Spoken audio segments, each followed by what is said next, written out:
podcast, the Malaga fan podcast for all the Gearys out there. I'm Nick Bell, your host this evening, as we look back over Malaga's back-to-back victories that is now secured after a win on Friday night against the visitors, Tenerife.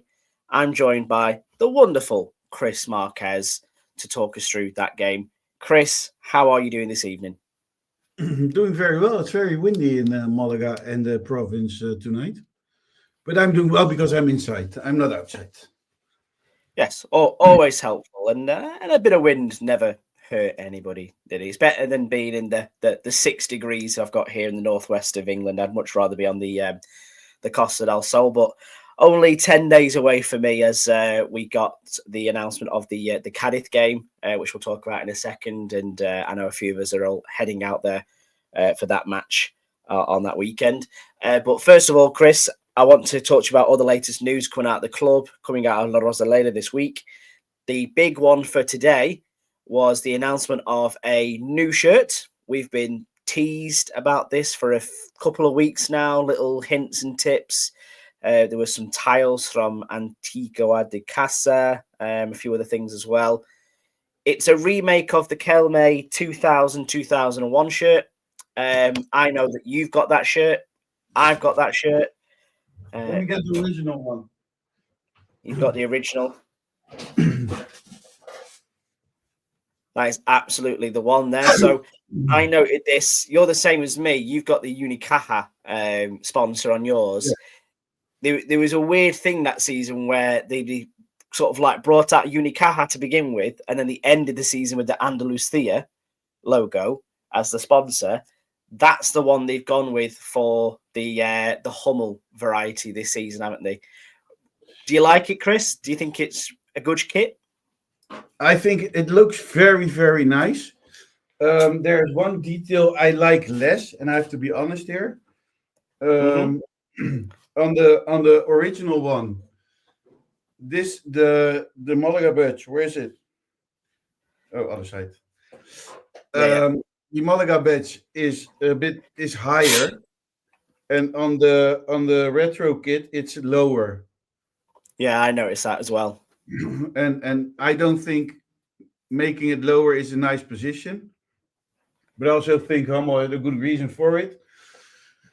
I love the kit. I hoped for myself because I have the original one, so I think I'm going to let it pass my doorstep. This one. I hoped for another kit, to be honest. I think a lot of people still have this kit, and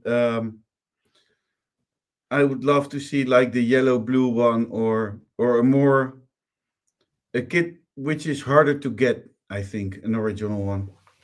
Yeah, a few people had touted that it could have been the Rathan one from a few years beforehand in the purple and green, because just with the way that they were kind of like flirting with the tiles and the color palette and things like that, I think it's obviously a very, as far as vintage shirts go in terms of the styling of them, you know, it's not unusual for football clubs to do this anymore.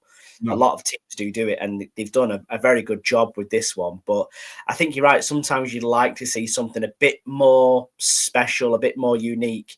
So and these ones we do see every match day. I wanted to see this one, the black and white, the rarest of shirts. That's the rarest. But I also thought this one would be very cool.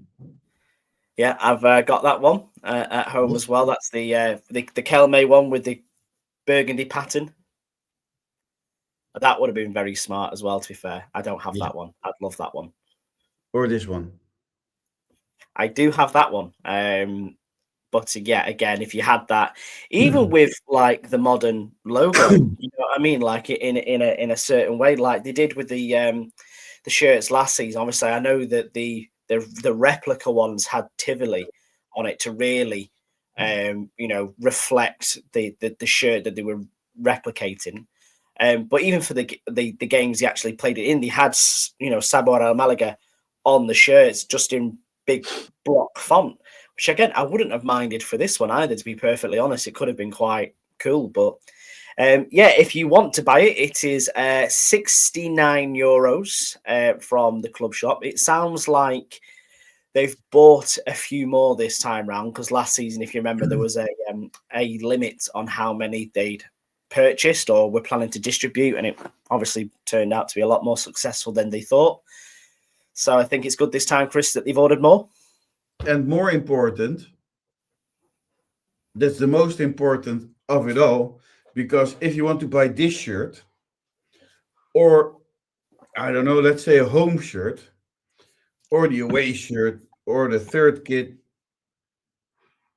and you don't have it yet because you didn't fly to Malaga already, Nick, what is the most important news of today? Is it that you can get delivery to the UK or to elsewhere in Europe if you're not based in Spain? You're right. Malaga has started again, because it was away for more than a year, to sell shirts to the UK. They will send them to you. It takes a while. We don't really care. It might take 2 weeks, 3 weeks, maybe a month. And it's affordable. Yeah, I think it's a massive positive for the club to bring this back. You know, it's better to wait a month than having to wait to your next holiday. Let's put it that Yeah. way. And if you are a Geary abroad, like some of us are, or a Malaga fan based elsewhere in the world in Spain, then it's fantastic news. And like I say, the temptation for me to go and buy this shirt is already there now. But I know that hopefully I can grab one whilst I'm over there in a couple of weeks' time. But So yeah.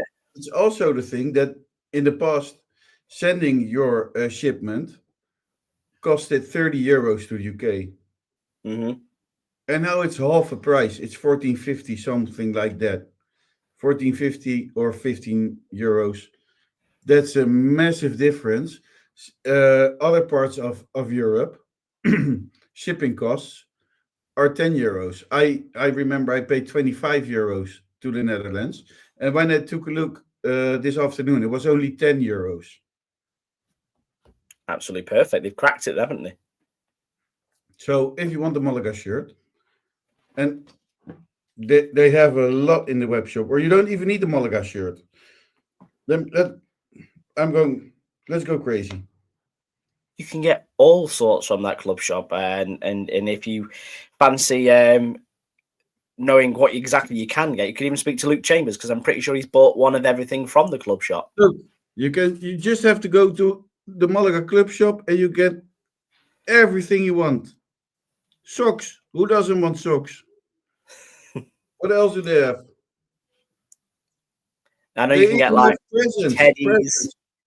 You can buy flags. Flags. Look, if you're getting a Dummies. base, Is that a cool fridge?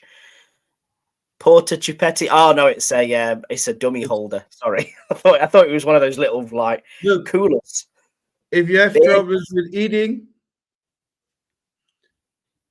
there's a lot of things. T-shirts, name it, and they have got it. Just in time for incidentally, just in time for Luke Chambers' birthday as well, to give him a Yes, double Laura. mention podcast this evening. So we could order him anything we want. They even have hats. Hats as well. Speaking of announcements as well from the club, we got some announcements from La Liga on fixtures. We've been waiting for ages on this, Chris. It felt like we were getting into a bit of a good spot with La Liga. We knew that they take a while to release the fixtures, and they sometimes don't come out until 4 to 3 weeks in advance. Before Christmas, we were getting them sort of like 6 weeks ahead of time, which was brilliant, especially if you're a traveling Malaguista, booking your flights and accommodation and things like that. Recently, it's got worse. We only got the Cadiz announcement on Saturday night, I believe it was, or Sunday night, 12 days away from kickoff. So again, everyone's had to sort of scramble and get their flights and things like that organised. But we also had the announcement of the Albacete game, which is on the 15th of March on a Saturday at 6:30, if I remember rightly. 16:50. 16:50, yeah. So 4:30 it is, not 6:30. No, it's a 4:15. Yes, yeah. If you're in the UK, it's 3:15. Yes. So obviously very good that they've kind of maybe got ahead of the curve a little bit. That's still only 3 weeks away. they need to get a bit better at giving people a bit more time to plan things. Because even for an away game like that, if you're based in Spain, it's good to be able to organise your life a little bit, doesn't it? It is, for sure. And another problem is that you don't know till 2 weeks before or 1 week before how many tickets the club will get. That's also a problem because if you're planning to go away to Albacete and you're planning everything and I'm going to Albacete and then you're without tickets, it's also a bit of not Yeah, nice. because a few people are having this issue with Almeria, aren't they? Because there's only, I think, 400 tickets have been made available at the. I never get this right. It's either the race power horse stadium or the horse power stadium or the power horse stadium. One of those variations of those three words. But again, only announced a couple of weeks ago. Only 400 tickets provided. I know there's a bit of a big scramble for this because it is local-ish to Malaga. It's one of the closest fixtures you'll get this season in terms of travelling away. So a bit of a big scramble for tickets, isn't there? It is, and I think it's not a very nice gesture to only give us 400 tickets, is it? No, because I believe, if I remember rightly, they had a fair few more when Almeria came to visit La Rosaleda back in November time, I want to say, or start of December at least. They had a massive contingent up in that top corner of the south stand, didn't they? So it says a lot about them, and it says a lot about Malaga Club de Football, who are the nice guys in this story. Yes, we are, and we are the nice guys, We are Chris. the But nice I guys. imagine that might not be the case if Almeria and Malaga are playing in the same league next season. Just another bit of news to talk about here. Hi Tam is back from the operating table. He's been away for an operation on his hamstring. Obviously, unfortunate again that he was getting himself back to fitness, but suffered a relapse there. And we wish him all the best, don't we? We do. I don't know what to say anymore. Till what point are you saying like, okay, at what point do you lose faith and do you give up your football career? It's going to be tough, especially for someone so young. These kind of reoccurring injuries are what you'd expect from someone that may be a bit more longer in the tooth at the more senior end of their career. If this was happening to a Manu Molina, knocking on wood, or go back a few years, Ruben Castro, you wouldn't be surprised. But with And someone who what is team only is in his early 20s, and what team is in the future, near future, like is going to take a risk to sign him? well, it's not even just the risk of a team to sign him. It's the risk of the club he's at. Do they continue with Yeah. paying the wages of a player who has only graced the football pitch for a combined 20 minutes in 2.5 seasons now? I don't understand like how it's possible that this goes wrong so many times. Is it because he is too cautious, like he holds in or something?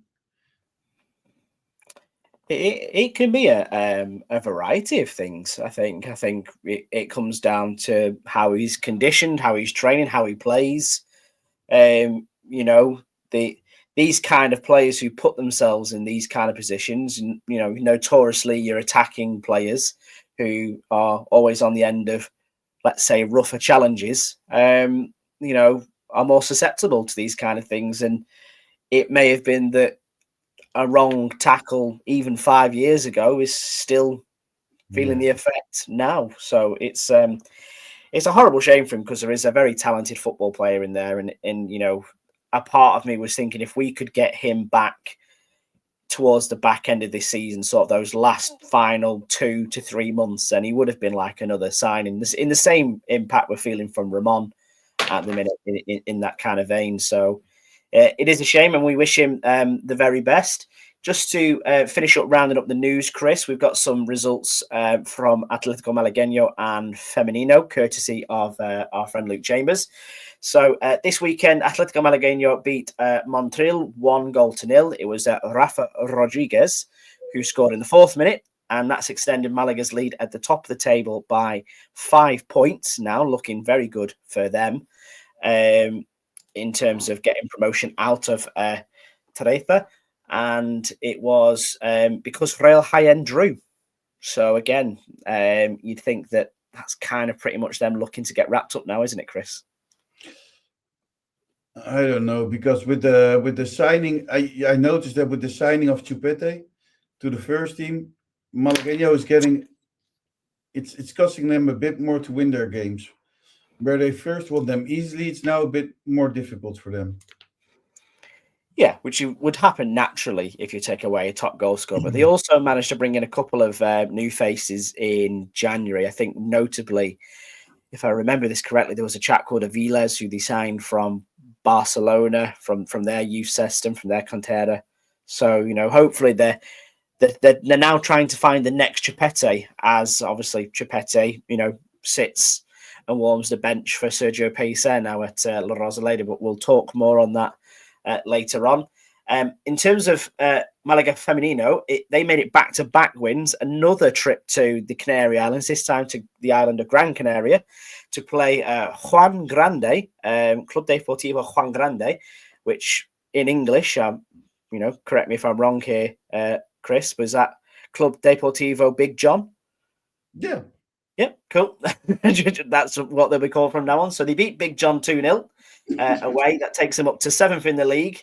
And made it a clean sweep of victories for Malaga this weekend. I don't think we've probably had as good a weekend as that, as far as all the clubs. It was a pretty well weekend, yeah. But maybe the first not so great. But a win's a win, isn't it? That's the main thing. A clean sweep. Well, let's move on to talk about that game on Friday night. It feels so long ago now that we are obviously recording on a Tuesday like we usually do. Friday was way back when. Chris, you were there, as was Luke, as was Matt, as was a few friends of the podcast as well. It looked like a lovely time. There's something about Friday nights at La Rosaleda for me, and the atmosphere is just, it goes up a notch, and I could feel it through the television. So being there, it must have felt, really good. Weekends here, feeling very spirited. What was it like at La Rosaleda on Friday, Chris? it was a very good atmosphere. The only thing I disliked was it's the rush from going out of work to La Rosaleda, and that's the only thing I disliked a bit about the Friday night match. I would like it if it was 9 o'clock kickoff. Yes, that would help a little bit as well, wasn't it? Because if I remember rightly, it was quite early-ish in the evening, wasn't it? I think, was it about a 6:30 kickoff or something like that, 7 o'clock kickoff? Like I don't remember, but yeah, which is a sign of a good time that you don't remember, Chris. But it seemed like inside the stadium it was great. A lot of the stuff I was seeing on social media and from our friends who were there, it felt like a really, really good game to be going to. Starting 11-wise, there was some massive changes from the team that started against Cartagena the weekend before. Carlos Puga came back into the lineup. Isa Moreno started. Kevin started. Rocco Batorina, after all the plaudits of the week for his goal at the end of the Cartagena game, he started. Did you like the look at this starting 11, Chris, or did you actually think, Sergio, what's going on? I thought after looking to the match in Cartagena, I think it made sense to me. Rocco starting, Kevin starting, trying to play more attacking. But at the other hand, I don't know. It didn't really work, did it? No, I think when you look at them and say, well, actually, yeah, this is a more attacking lineup than we've had in the weekend previously. It's the effect of those players that come in that make it. And when you look at it for like, is Rocco Batorina in for Dione an improvement? Probably not. It's probably on par. Same with Kevin coming in for Antonito. Is it improvement? Maybe not. I was interested with Isa Moreno coming in to start the first game this season. He's getting quite a run of games at the moment, and I think that is down to who else is starting in that midfield, namely Ramon. And I know myself and Luke spoke about it a few weeks ago that having Ramon and Manu Molina in the same team kind of works, but isn't as effective, or certainly dulls Manu's star ever so slightly because Ramon is so good.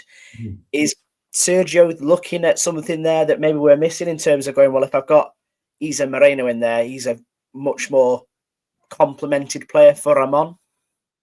Maybe. I think it's going to be difficult even more when Luismi is getting back. Yes, obviously he had half an hour in this game as well. So, another face to return to the fold and add more competition. But I was quite enamoured with Isa Moreno in this game. I thought he didn't disgrace himself at all. I thought he actually played I really, think really it's well. very good to have three options for the defensive midfielder position or for the center midfielder position. Yeah, and it's such an important position for Malaga as well in the way that Sergio Pérez likes to play football, which is it's brilliant. Going into this first half, then I think it's fair to say that we had the lion's share. Malaga was definitely the more team with the possession, team with the attacking intent. They seem to be enjoying their football a lot more, but not to too much to show for it. Was my opinion on this. It felt like I was watching Malaga hold the ball a lot, but not really doing a lot. If that makes sense. Did you feel the same in the stadium? I think Malaga is a bit lost when it comes to creativity to create some real chances or even try to create chances. I Yeah. don't know. It's like they're not having teeth again for another week. Yeah, It's it was toothless. weird because in watching this and I was trying to clock up from my notes sort of like how many times we had an attempt on goal, especially with Tenerife being a team very much down at the bottom of the table. We were fortunate enough to play bottom of the table last weekend. We're now playing second bottom of the table. It looks like both of these teams are pretty much done in Segunda for this season. I just feel like we didn't take advantage of that, especially being the home side. It was 20 minutes, 23 minutes I've got written down here for the first time we actually laid a glove on them and forced a save out their goalkeeper, which is unusual for a home team. I also think that maybe one of the reasons could be that playing against a team who is in a worse condition, that Malaga really equals their level or something. Yeah, kind of like stoops to how they play Yeah. and don't And get up maybe it's more for it. difficult to play against a team who is fighting against relegation, Mm. who don't have, they have a lot to play for, but often play more defensively to not get a goal against them. Yeah, it's strange for Tenerife because I think I like with a lot of teams down in that relegation zone, or certainly in the relegation battle at the minute. You're talking about your Burgoses, Ibar are down there as well. They were a team that a few years ago were knocking on the door to the playoffs of Segunda. We're very well, managed and entrenched in this level. It just seemingly has fallen away from them the last couple of years. They just haven't been able to get the level of performances that they can do. One former player of Malaga was on the pitch as well in the form of Juan Day. Was it nice to see Juan Day back at La Rosaleda, Chris? I really didn't notice him. I think a lot of But people that said the says same thing. also a lot about Malaga if we didn't notice him. Yeah, he got booked early on. Is what I got. I think he had a bit of a tussle with Labette, I think it was, if I remember rightly. But he he didn't make me miss him that much, considering if again a couple of seasons ago, and we would have said, he's an absolute stalwart for Malaga. He's one of our starting centre backs. I think we've improved those positions so much with Monte and Einar and Pastor and the likes that actually was he that great, or was he just another good defender? I think it was easy back then, and it was easy back then to leave Malaga or to be one of the better players when the rest to stand out when the rest is not so good. You know what I mean? Yeah, especially in that relegation season as well. And obviously, he didn't drop down to Primera with us. So it's one where we maybe think, well, yeah, he wasn't particularly wonderful, maybe. But nice to see him all the same. It's always nice to see Malaga boys back at La Rosaleda. Danny Sanchez obviously looked like he was very much up for this game. He popped up to the back post for a header that forced a good save out the goalkeeper on 23 minutes. He really looked up for his goal, Chris, because we got through to half time with not much to show for it.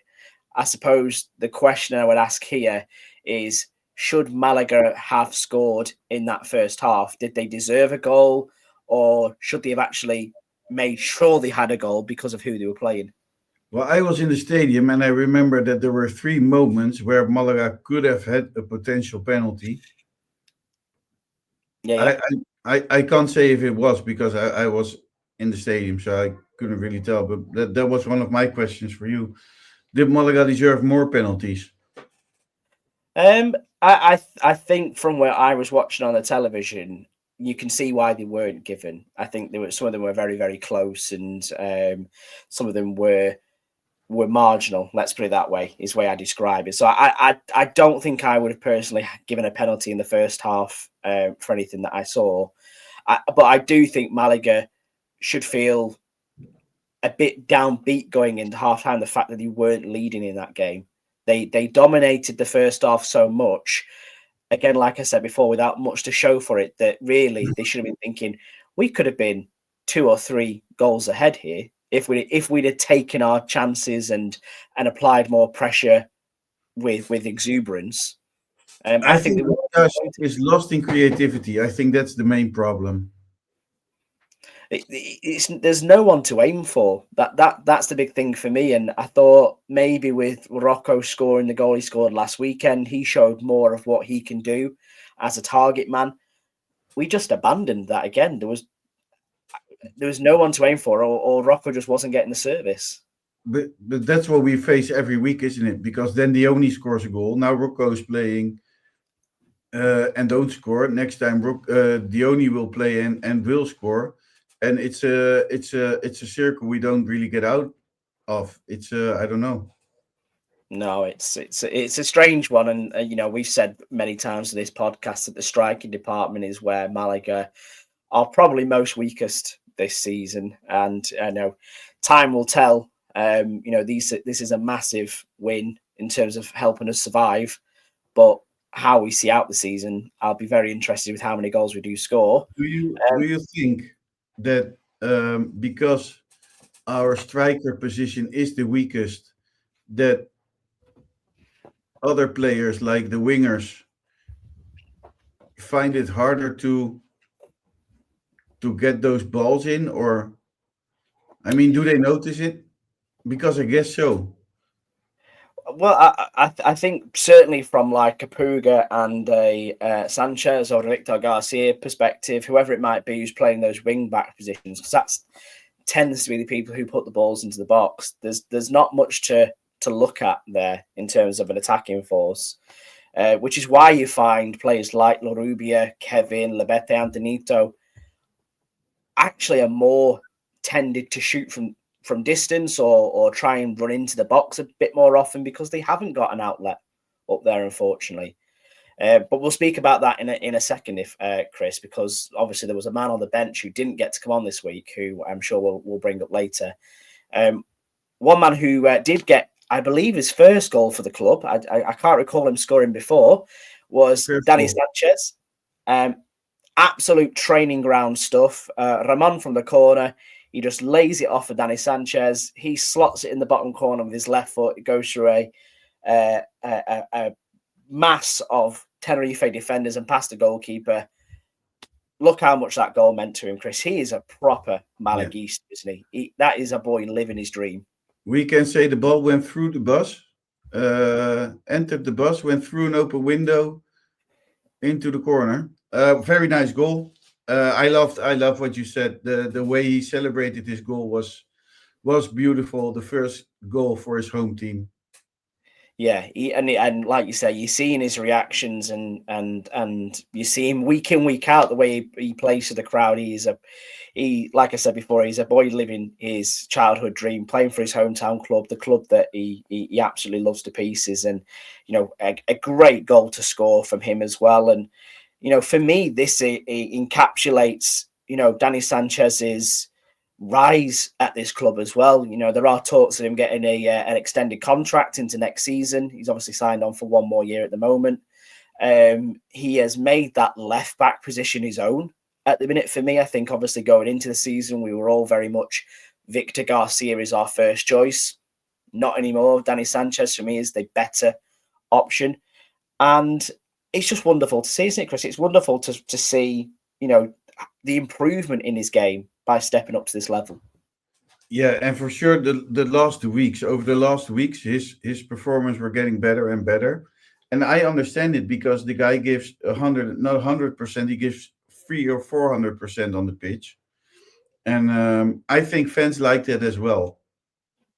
Yeah, yeah, and he feeds off that reaction in the stadium, doesn't he? Like you say, he is the one, alongside a lot of those other homegrown products that we have, your Kevins, your Larubias, your Antonitos, the ones that are always waving their hands at the crowd and wanting them to cheer more and give them more encouragement and enthusiasm. It's brilliant to see. And I think especially for Danny Sanchez, the way that he combines with those other Malaga-born players, your Kevins and your Antonitos and your Larubias, it's like a telepathic connection he's got with them as well, which again is just fantastic to see buzzing for him at the minute.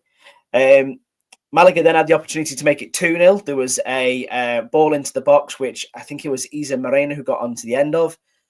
A challenge from behind, clear penalty. This one, Chris, there's no arguing about that, is there? It was kind of like a bit of a foot through the back of Moreno. Rocco Batorina, who last weekend scored the wonder goal of the round in the 94th minute, he's now penalty taker. This was a bit unusual for me because I would have thought that Kevin would have been taking this one, or Larubia or Labete. Someone. I think he wanted to take it. He wanted it, and I think it makes total sense because he's a striker. But Yeah. He said in Malaga, in Aria Malaguista this Monday, that something happened while he was taking the penalty. And I didn't see this. What did he say? That changed everything a bit. That made him a bit confused. When he took the penalty, the ref blew his whistle again. Oh, did he? I didn't notice that. Yeah. And he said that confused him a bit, and that is a reason why he didn't take it as he should be.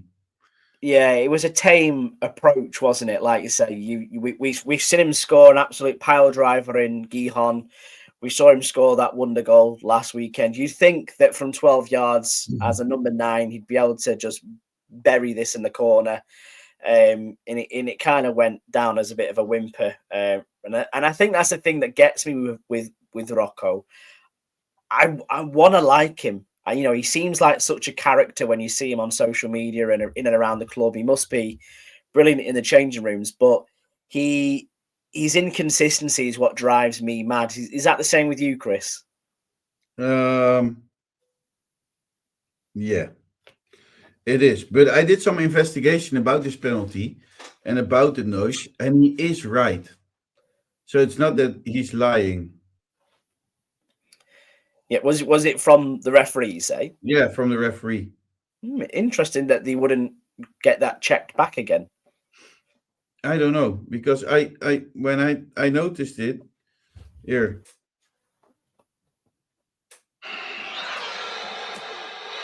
I can't put the noise, but here. Yeah, Here's first one. Can you hear it? Yeah, so it's kind of like in his stride there, isn't he? As he's taking it, the referee blows the whistle. He is walking. He starts walking right now, and then comes the whistle. Strange that that's allowed to stay ahead. If that was the case, you think he'd protest it a little bit more there. But obviously, at the beginning of the game as well, we had the the lovely group photo with both Malaga and Tenerife players. Respect the game, respect the referee. So maybe he thought best not in the week that referees have had. I think in Segunda, the level of referees end of VAR is terrible. But I think it's just people who are not really good at their job. So they're not doing it because, I don't know, because they hate Malaga, or I really think these people are trying their best, and they really do. I mean, they made a whole effort to come to Malaga or to travel to Malaga and to change themselves in their nice, I don't know what you call them, fluorescent Fluorescent kits, yeah. kits, and then step out with their nice polished whistle and their clean yellow and red cards, Mm. and they go on the pitch, and I generally think that they think like, oh yeah, right, the full stadium. I think let's go for it. I'll do my best. I just think that they don't have the capacity to be an actual referee, and that's what worries me. Yeah, Because I think there's probably nowhere harder. Sorry, I keep making that choice. There is nowhere harder to be a referee than Spain, maybe with the exception of Turkey. Turkey seems like a pretty daft place to be a referee, but I think it is difficult to be a referee in Spain. But then also on the other side of that, I think I read that you get paid €100,000 a year for being a referee in I don't Segunda. know, but in a country such as big as Spain, yeah, the quality of refs is so low.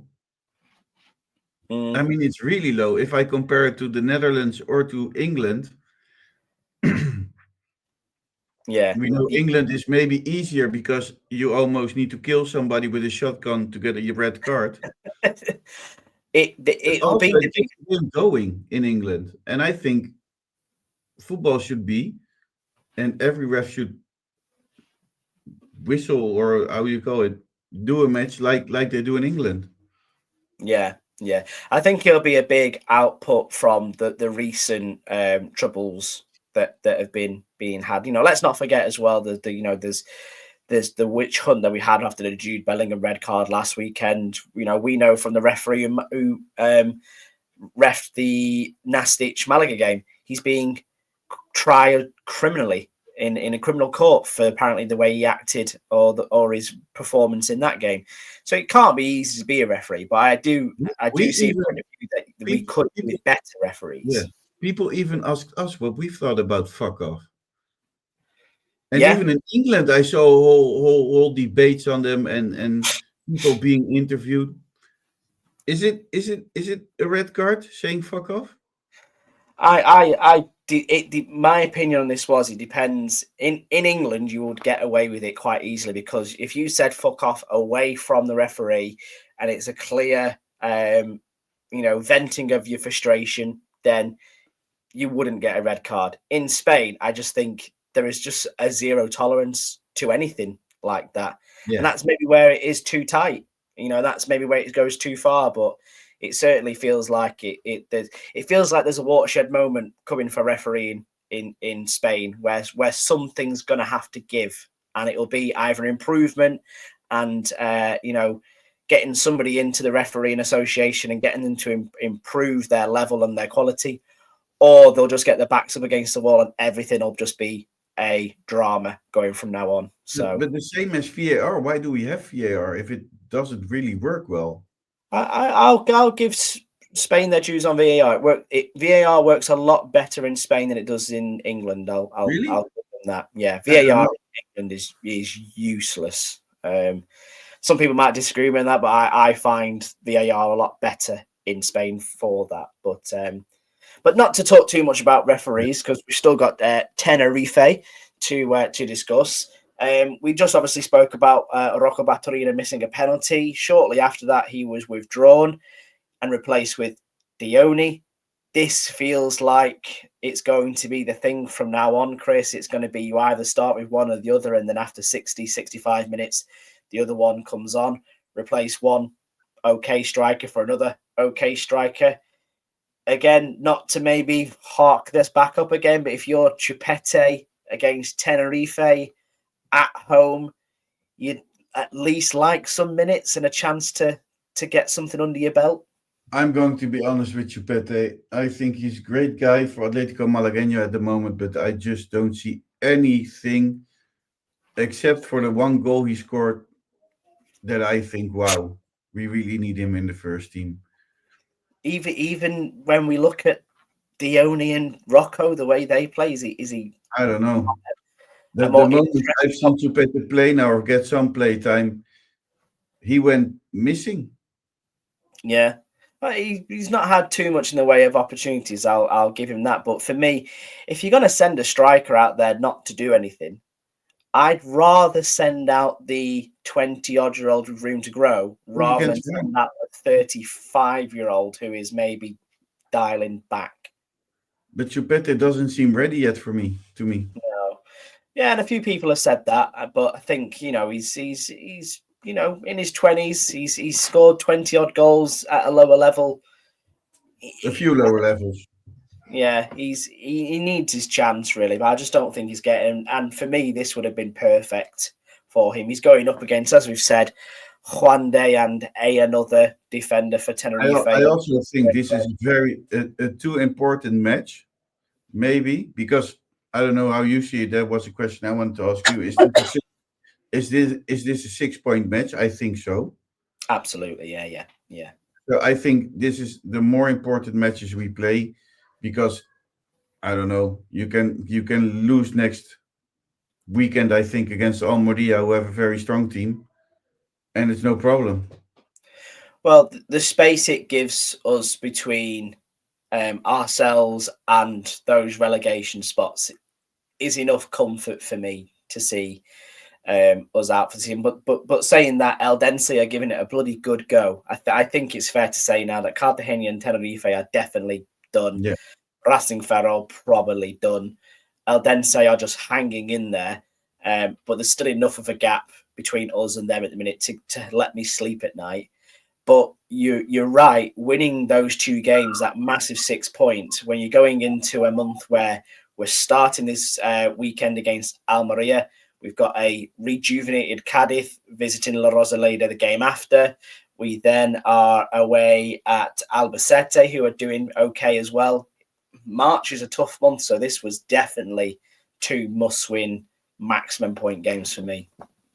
I also think if Eldense stays in relegation and not really getting out, I think the longer they stay in relegation, the more difficult it will be for them to get out. So I think they really need two or three more critical hits, and then we can take them off the list as well. Yeah, yeah, they need to watch that gap there, and obviously they've got the likes of Burgos and Ibar down there for company. But Ibar have got a new manager, Benat San Jose. Castellon are obviously picking up results as well. So yeah, I think we'll soon start to feel a lot more comfortable the further we get into March. But like I say, it is a very tough one coming up. I suppose that helps us to bridge towards our chumbos and biznagas, Chris. So I'll go to you first for a chumbo. This is going to be quite a hard chumbo, or is it going to be an easy chumbo? What do you reckon? I think it's a hard jumbo. I'm going with Rocco, I Yeah, guess. yeah. I'm Rocco is the one I've got written down as well because I can't say that anybody had a particularly bad game. He just didn't really do anything, and then you miss a penalty. You're in chumbo territory there, aren't you? It could also be Kevin, by the way. Yeah, I don't think he was electrifying, and I don't think he was bad. But when you look at the performances of Lebete and Larubia in comparison, he was nowhere near No. their level, unfortunately. And incidentally, those are the two players that I were going to give honourable mentions to for Biznaga. But I'll ask you first, Chris. Who would you go for Biznaga? I think, to me, as a person born in Malaga, I can only give it to one person, Hmm. and that is Dani Sanchez. Absolutely, 100% agree. Because not, it was a great goal, a very nice goal, maybe a strange goal and a strange position for a back. because it doesn't make sense where he was at that moment. No. He was a very well executed goal, and it wasn't his only chance as well. Like I say, Yeah. he was the one that tested the keeper in the first half. Popping up at the back post, he was constantly there. He was defensively astute. He had a 9.9 rating as well from B Soccer this week, which is And but it's the way the celebration was. That was a 20 out of 10. Amazing celebration. And I think that is what represent or should represent every Malagista and be an example to every small, tiny, young Malagueño who is a football fan that that you have to support your club, your locals. yes, absolutely, you do, and that celebration was just absolutely fantastic as well. You could see. I imagine he's probably not stopped smiling since Friday, but he was a smiley chap anyway. So It was beautiful. The only thing I don't know, and that's the question I'm asking myself, because he went like this. Were there tears? Probably. I imagine, like you say, to score that first goal for your hometown club, the club you support, would be emotional. So I would would be still crying, but that's the question. So, Dani, if you can we clip this, and then Dani, if you're listening, or well, we were going to tag you anyway, please respond. Were there tears? Because that would make this goal so much more beautiful, and we want an honest answer. Yeah, we'll get that asked of Danny Sanchez, and but I can assure you there probably were. I'm going to go with 100% there were. Yeah, and But maybe I don't even want to know if there weren't any tears. But a beautiful goal. absolutely brilliant, and more of them, please, as we move into the next game, which is, as we've said, is going to be away at Almeria on the 2nd of March. Forgot the bloody name of the stadium again. The Power Horse Stadium, I think it's called. I think that's the one I'm going with. Power Horse Stadium, I think is what it is. We'll have a preview show later out this week where we look at all things Almeria, and we will have a review of that game going in the week after that as well. So the GiriCast content carries on trundling through. If you always want to find out more about us as well, or anything Malaga Club de Football, do follow us on social media, or Facebook or Twitter, now known as X, Instagram. You can find us as @GiriCast or @GiriCastPod. And also leave us 5 stars whether you listen on your podcast as well, because that always helps spread the word of the GiriCast. So, Chris, I'll say thank you very much for your company tonight. Always a pleasure. Nice to see you as well, and hopefully you're not being blown away too much on a blustery Costa del Sol at the moment. Thank you. Something big is coming up, I guess. I think we have to prepare people a little bit. Yes. Is it weather related, or is it something No, it's else? not weather related. It's GiriCast related.